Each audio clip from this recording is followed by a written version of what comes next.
Great leaders don't just provide great answers to questions, they also ask great questions.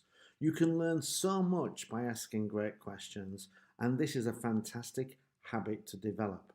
And as well as increasing your knowledge and understanding, it also helps to make your teams feel more involved because when you listen to them, it shows you value their input, and all of that helps to increase their commitment and motivation. Here are 5 great questions that great leaders ask. Number 1, is there a simpler solution or a simpler way of doing this? Many people have a natural tendency to overcomplicate things, especially when acting under pressure. And as leaders, you need to step back, take a pause, and ask, is there a simpler solution we could implement?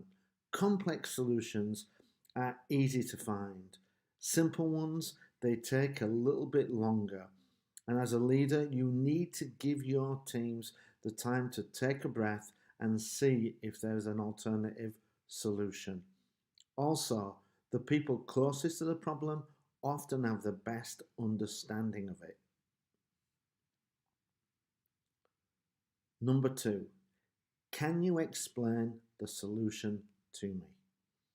If something doesn't quite add up or you don't understand how the solution is going to work, ask your experts to explain it to you. If they can't explain it, then they themselves don't fully understand it.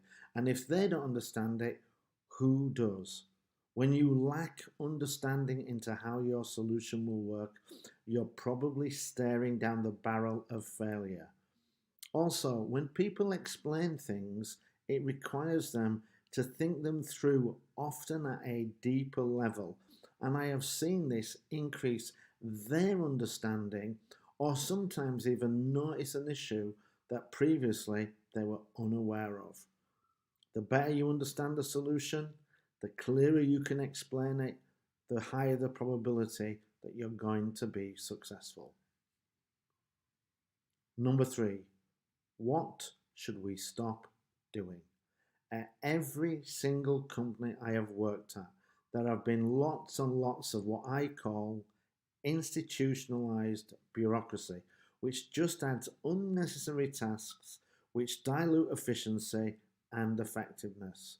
You can see great returns when you ask your teams, is there anything they can stop doing?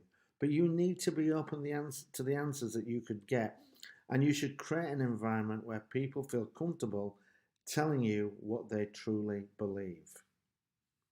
Number 4, is this urgent or important?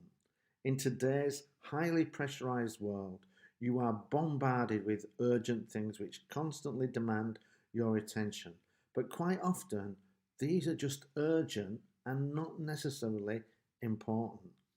As leaders, you need to ensure that the majority of your time and also that of your team is spent on the important items, whether they be urgent or not. Otherwise, you will always find yourself under pressure and dealing with things that are now both urgent and important. Number 5, do you think our approach will be successful? According to research into failure, 75% of teams who were involved in projects or initiatives that failed knew right from day one it was going to fail. And when people lack belief, then this can become a self-fulfilling prophecy. So it's good to ask people, are they confident? Do they think the approach will be successful? If they don't, explain it to them. This might give you an opportunity to give them more understanding and allow them to see how it will succeed. Or more importantly, it might help you and them notice the reasons why they believe it will fail, and you can fix them. As leaders, you don't need to have all the answers. No one expects you to, but they do expect you to have the right questions.